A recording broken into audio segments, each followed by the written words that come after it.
Hi everyone. I'm happy to present you our presentation in the virtual LoRaWAN conference. I'm really happy that we can be part of that.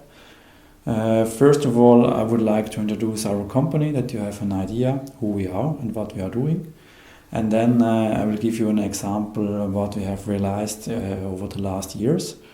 And then we will give you, of course, an insight of how we do the development process of LoRaWAN hardware.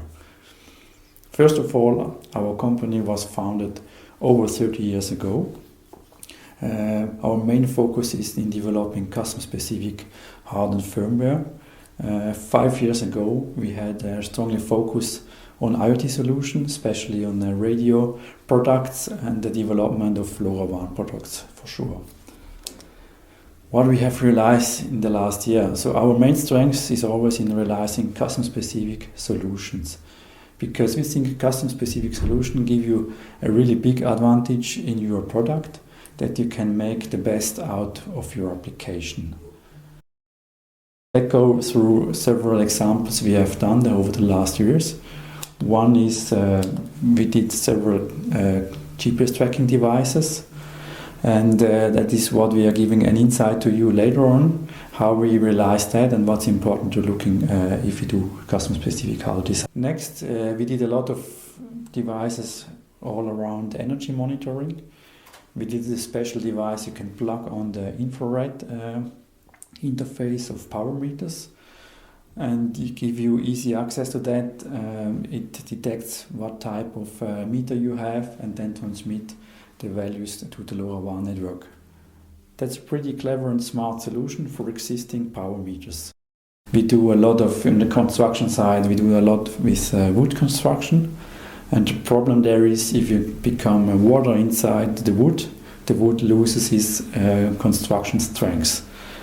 And to detect if your flat roof is still dry, we developed a LoRaWAN device for a customer of us, which detects if everything is dry on the roof of that. Pretty interesting is we see in a lot of the buildings we have fire extinguishers, and they need to be monitored because we have robberies against that. So people take out of the fire extinguisher out of the housings, and in case of an emergency, you can't guarantee that you can solve that problem if you have a fire there.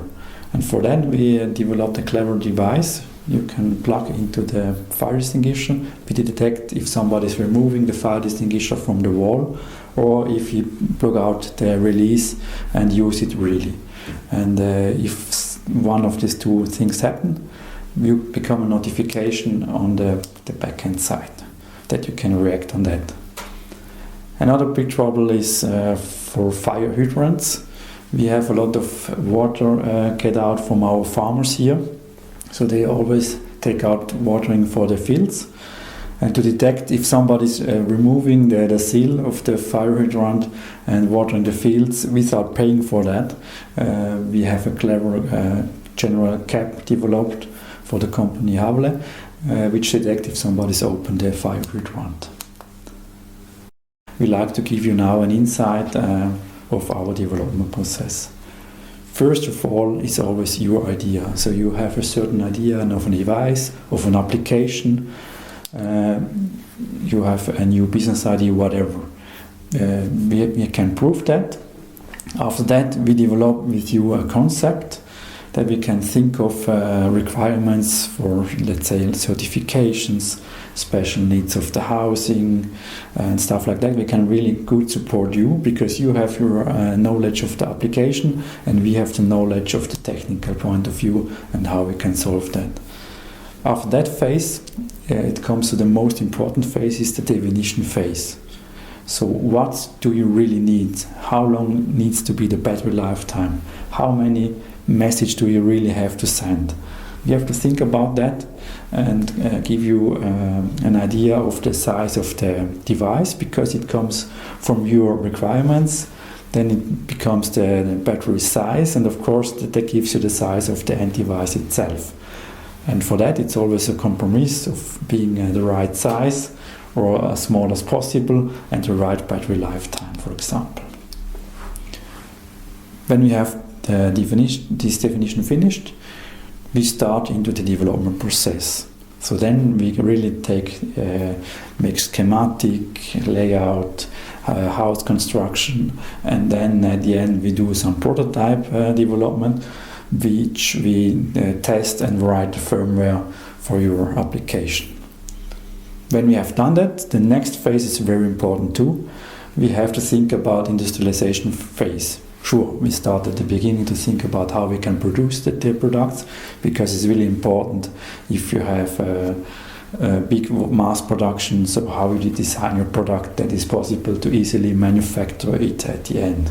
So that we take in care for how the layout is, how many test points we have, and of course the mounting inside the housing. That is very important to take care of that to become a good product price at the end.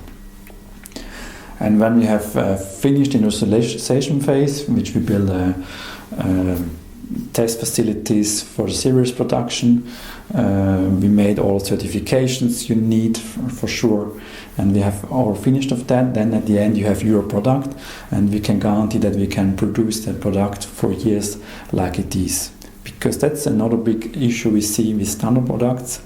Our customers have problems to get the same product as it is even in the future.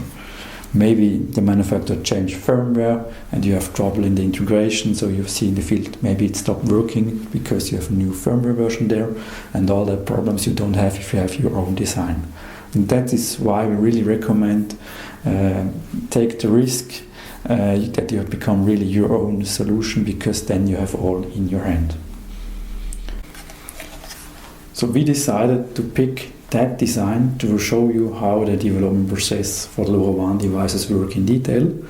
We have a separate pitch for that, which we present you the functionality of that really or extraordinary GPS tracker, because we have a lot of functionality inside here with special firmware function for add-on features you don't find in standard GPS tracker on the market.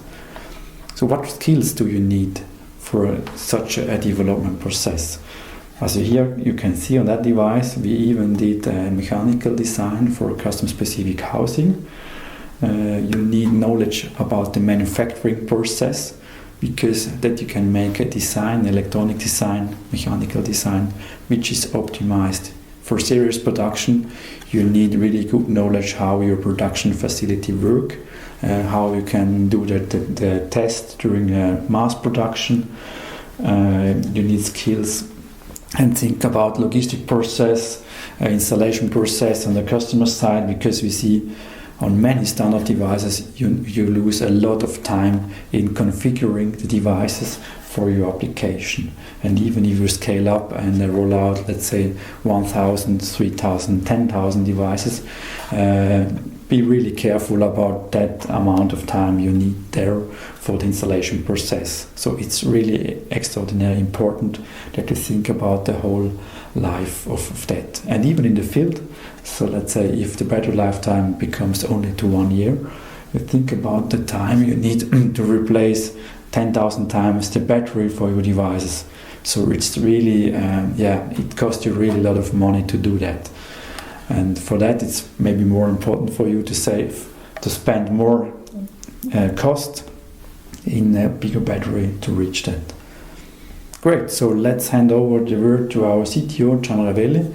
He will give you the insights about that certain product we developed in the last year. Thanks, Stefan. Hi everyone, I'm Gian Ravelli, CTO at comtac, and I want to explain our integral development approach based on the LPN tracker. Everything starts with your idea. In a joint discussion, the requirements are worked out and technical solutions are discussed. To refine these technical requirements, we discuss the structure and functionality on the block diagram.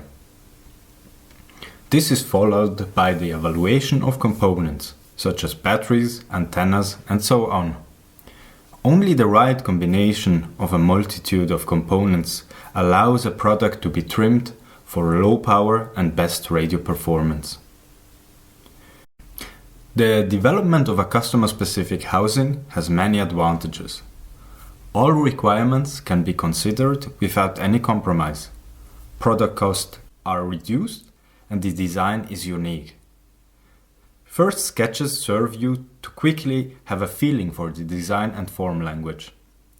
If you like the design proposition, we start actual modeling and construction of the housing. Using rapid prototyping and CNC milling, a physical object is created so that you can hold it in your hand and carry out the first tests. If the housing prototype meets your requirements, we will start with production of injection molding tools. These molds will be used to mass produce the final housing. After the structures of the electronics have been defined in a block diagram, the actual schematic design begins. During schematic design, a refined selection of components is done, and the connection between them are specified. Here, we also carry out extensive modeling of the power consumption. Only in this way we can ensure that a long battery life is guaranteed for your product. The next step is the layout design. The components defined in the schematic are placed on a printed circuit board and electrical connections are set. All design with radio technology requires special attention. In order to achieve the best radio performance, the following topics must be considered already during the layout, like antenna placement, ratio of antenna to ground area, antenna path, and so on. The finished design is produced in our own production facilities. This is where all the components are purchased, assembled, and soldered. Visual inspection and extensive electrical testing guarantees the necessary quality, starting with the first prototypes to the mass production.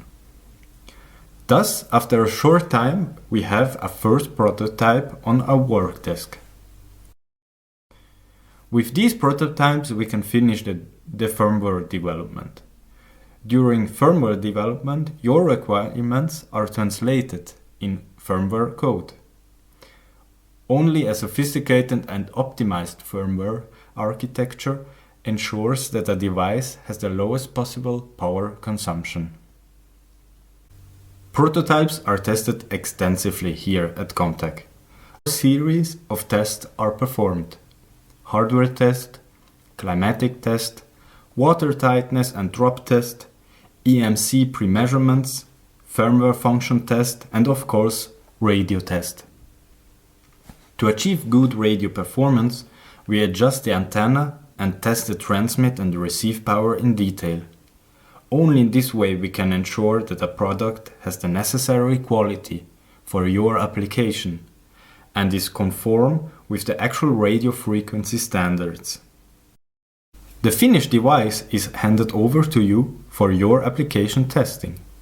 Only when you are completely satisfied with our development, we consider the development as completed and we can proceed to mass production. A new device is born. Thanks for your attention. So thank you very much, Gian Ravelli, for your explanation about how the development process works. And as you just saw or heard, it's very important, the team. So you see we have many interfaces between mechanic construction, your as customer, the development process in the electronic facilities, and the production facilities at the end, even for the sourcing and stuff like that. And there, let's say, as less interfaces you have, as better and as faster you can do the development.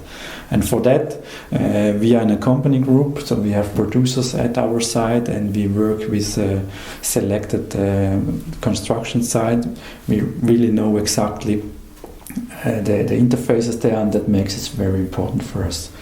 At comtac, our team is really mixed, so we have a lot of younger engineers with really clever ideas, and of course we have the half of the team is really experienced with over 30 years and more years experience in development, exact knowledge about regulatory requirements, certification, and the detailed radio regulations we have in the world.